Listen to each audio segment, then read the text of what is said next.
We'll start straight away. Just follow my instructions. Don't try too hard, and you'll be astonished by how much Spanish you've learned, even if this is your very first Spanish lesson. And I know that not all of you are complete beginners, so I've included a section for non-beginners as well. And if that's you, then you can skip ahead to the time code that's coming up on the screen now, or you can stay with us for some extra practice. And if you like this kind of progress, after this video, head over to prospanish.co.uk and you can download my structured ProSpanish Levels 1 to 6 course. Okay, so let's have a look at this phrase. Está todo bien. Está todo bien, meaning it's all okay, it's all fine. We might even say it's all good. You may have already heard bien, meaning okay, as in, how are you? Bien, okay, I'm good, I'm fine. Todo is all, todo. So todo bien, all good, all okay, all fine. Could be having a meal and the waiter might ask, todo bien? Todo bien? Everything okay? And está is it's. So it's all okay. Está todo bien. And in about 5 seconds, I'm going to take that phrase away. So just focus on it a moment and the meaning. And let's have a bit of distraction so that you have to keep it in your head a bit longer. Okay, so it's all okay. How do we say that in Spanish? It's all okay. Yeah, está todo bien. Está todo bien. Now the word for included is incluido. Incluido. Included. Now, how do you think you would say all included? So just 2 words, all included. What would that be? Todo incluido. Todo incluido. All included. And don't worry, if you didn't remember the word todo is all, well, you've just been reminded of it. And then how would we say it's all included? So now 3 words. We need the word for it's. Do you remember when we had it's all okay? So that same it's all included would be what? Está todo incluido. Está todo incluido. It's all included. And in Spanish, the questions are exactly the same as the statements. So, if we want to say, is it all included? Well, that's just the same as saying, it's all included. We just changed the tone of our voice a bit. So, is it all included? ¿Está todo incluido? ¿Está todo incluido? And going back to our original phrase, how do we say it's all okay? Can you remember what that was? It's all okay? Está todo bien. Está todo bien. So how would we ask? Is it all okay? Is it all okay? What would that be? ¿Está todo bien? ¿Está todo bien? The word for ready in Spanish, ready, is listo. Listo, ready. How would you say it's all ready? What would that be? It's all ready. Está todo listo. Está todo listo. How would you ask the question? Is it ready? So we're not going to ask, is it all ready? We're just going to ask, is it ready? What would that be? Just 2 words. ¿Está listo? ¿Está listo? Is it ready? ¿Está listo? And of course we can add the all back in and say, ¿Está todo listo? Is it all ready? And we'll just take a quick pause here while I mention my very popular Levels 1 to 6 course. This takes the complete beginner or near beginner right up to a conversational level of Spanish in a series of very easy to follow steps. Now, all the lessons on this YouTube channel are supplementary, whereas the core Levels 1 to 6 is very much a step-by-step program delivered by me, the same teacher as all the other videos on this channel. And while the style is very similar to what you'll be used to from these videos on the channel, the key difference is that every lesson carefully builds on the previous lessons so that you can really feel that progress of going from little or no Spanish up to a level where you can confidently hold a conversation in Spanish. And that course download is available exclusively from ProSpanish.co.uk. So it's is está. And if you want to say it's not or it isn't, it's just no está. No está. How would you say it's not ready? What would that be? It's not ready. No está listo. No está listo. It's not ready. How about it's not included? What would that be? No está incluido. No está incluido. It's not included. The word for nearly or almost is casi. Casi. So casi is almost or nearly. How would you say nearly ready? What would that be? Nearly ready. Casi listo. Casi listo. And how would you say it's nearly ready? What would that be? It's nearly ready. Está casi listo. Está casi listo. And let's add in all. It's nearly all ready. What would that be? It's nearly all ready. And you might have forgotten the word for all, and don't worry. Try to cast your mind back to the original phrase that we learned about it being all okay.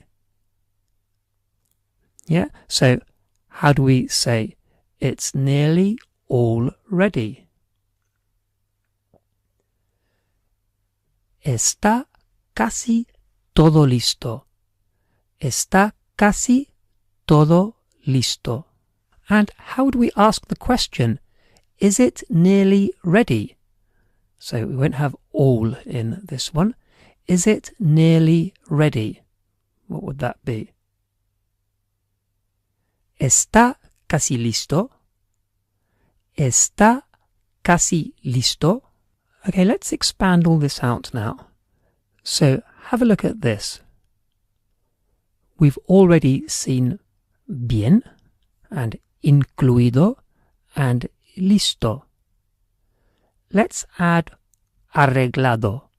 Arreglado is fixed, but also fixed in the sense of sorted out. So if something's sorted out, it's been sorted out, it's arreglado, fixed. Let's also have hecho. Hecho is done. Done. So all done would be todo hecho. Todo hecho, all done.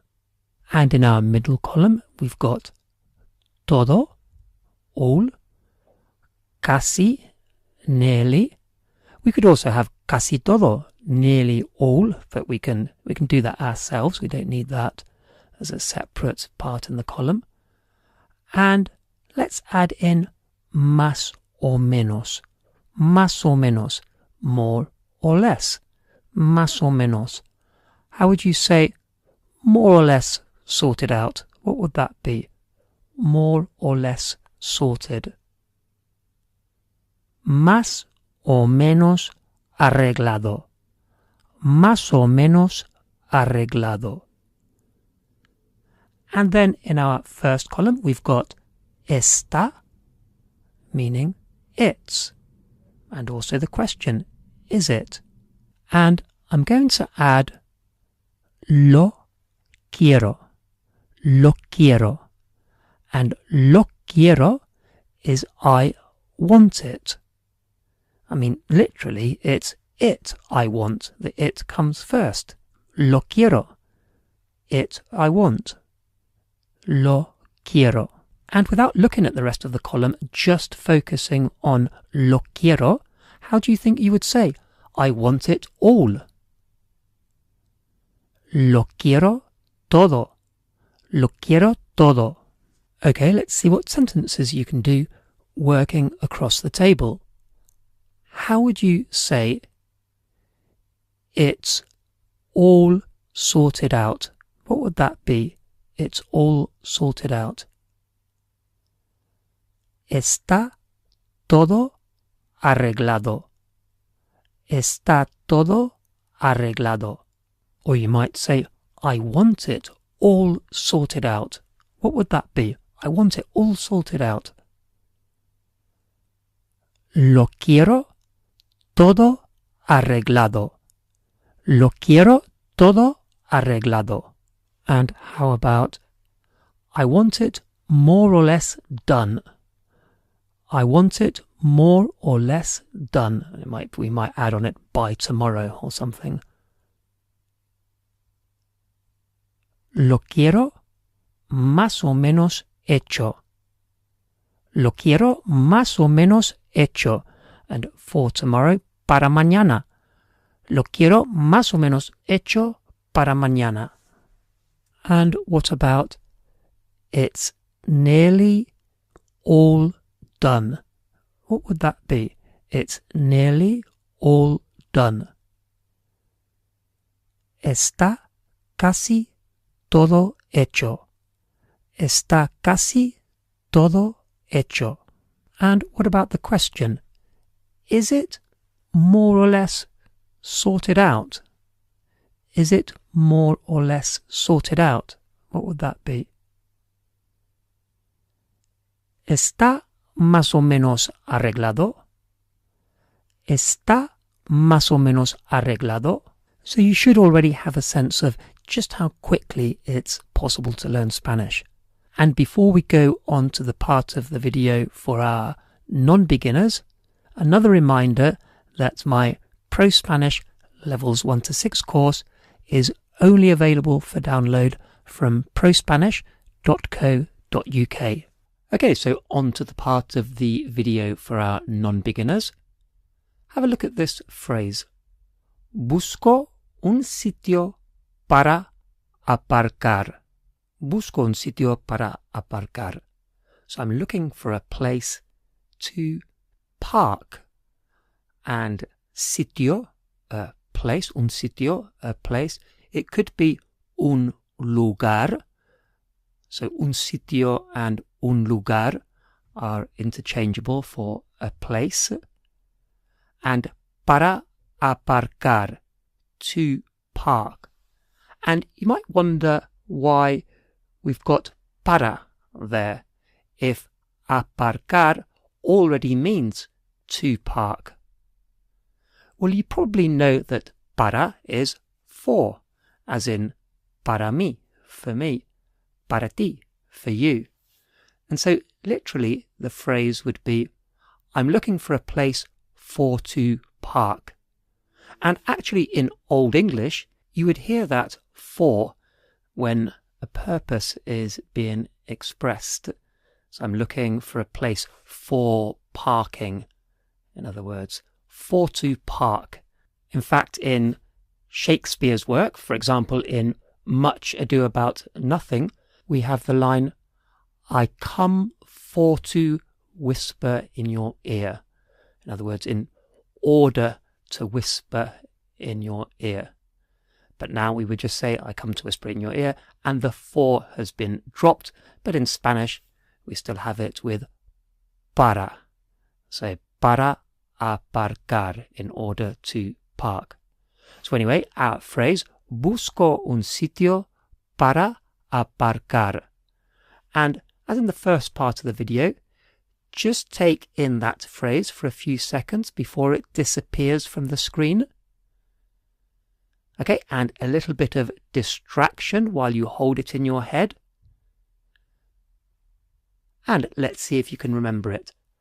How do we say, I'm looking for a place to park, or in order to park? Yeah, busco un sitio para aparcar. If you're doing this part of the video, I'm guessing you know the word for to eat. To eat. How would you say, I'm looking for a place to eat? Busco un sitio para comer. Busco un sitio para comer.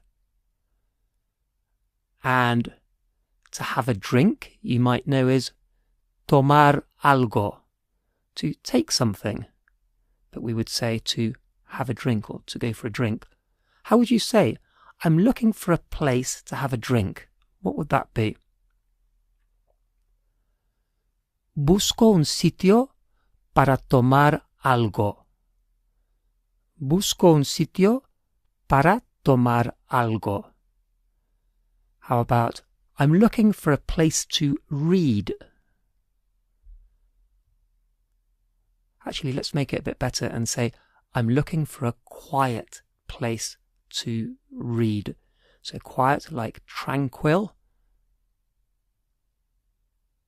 Busco un sitio tranquilo para leer. Busco un sitio tranquilo para leer. Let's change it from a place to read to something to read. How would we say, I'm looking for something to read? Busco algo para leer. Busco algo para leer. And again, still for to read, in order to read. And if instead of the present, I'm looking for, we want to use the past and say, I was looking for, or we use the imperfect, and those are the endings that end in either aba or ia. So I was looking for is buscaba. Buscaba, I was looking for. How would you say? I was looking for somewhere to have dinner. I was looking for somewhere to have dinner. What would that be? Well, dinner is cenar in Spain and cenar, that's a sound in Latin America.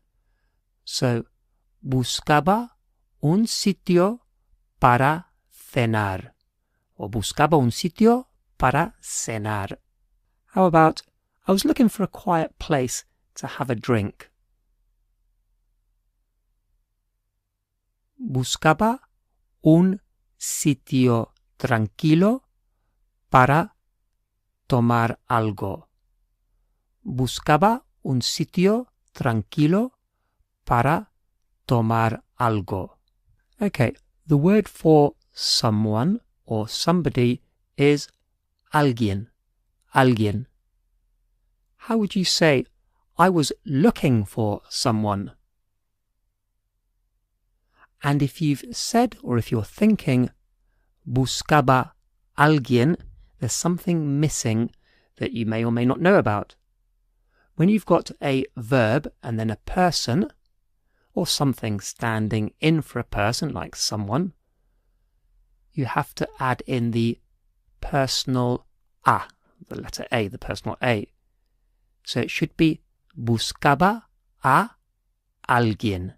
Buscaba a alguien. So when there's a person after the verb, you need to add in a before the person. So how would you say, I was looking for Pablo? Buscaba a Pablo. Buscaba a Pablo. So the personal a is in there. So let's go back again to I was looking for someone. What was that? Buscaba a alguien. Buscaba a alguien. And what about I am looking for someone? What's that? Busco a alguien. Busco a alguien. Okay, let's say I was looking for someone to have dinner with. So previously we had I was looking for a place, or I was looking for somewhere to have dinner. Now we're going to say I was looking for someone to have dinner with. Now there's a good chance that you're not too sure about this, and that's deliberate. I'm asking the question not because I'm expecting you to know it, but to lead you into it. And one thing you need to know is that the sentence won't end in with. So in English it does. Someone to have dinner with, and with in Spanish is con, obviously. But in Spanish it won't end in the word con. The structure of the phrase will be I was looking for someone with whom to have dinner. Or it could be who instead of whom. So I was looking for someone with who to have dinner, or with whom to have dinner. So, buscaba a alguien con quien cenar, o buscaba a alguien con quien cenar. Okay, so you can see how the structure works. I was looking for someone with whom to have dinner. And you probably know the word for to go out is salir. How would you say, I was looking for someone to go out with? What would that be? Buscaba a alguien con quien salir. Buscaba a alguien con quien salir. So again, I was looking for someone with whom to go out. Okay, let's put this into a bit of a table so we can see it nice and clearly. So we'll start off with busco or buscaba, and then the with whom to do whatever ones. So we can have con quien comer, so with whom to eat, con quien cenar or cenar, with whom to have dinner, con quien salir, with whom to go out, con quien hablar, with whom to speak. So someone to speak with. In the UK, it would be more likely to say someone to talk to. Okay, so how would you say, I'm looking for a place, or I'm looking for somewhere to have dinner? Busco un sitio para cenar, or busco un sitio para cenar. How about, I'm looking for somewhere to have a drink? Busco un sitio para tomar algo. Busco un sitio para tomar algo. And maybe you've arrived late somewhere and you want to say, I was looking for somewhere to park. Buscaba un sitio para aparcar. Buscaba un sitio para aparcar. How would you say, I was looking for someone to have dinner with? Buscaba a alguien con quien cenar. Buscaba a alguien con quien cenar. How would you say, I was looking for someone to talk to, or someone to speak with? Buscaba a alguien con quien hablar. Buscaba a alguien con quien hablar. Okay, that brings us to the end of today's video. As mentioned earlier, for the full levels 1 to 6 ProSpanish course, head over to prospanish.co.uk.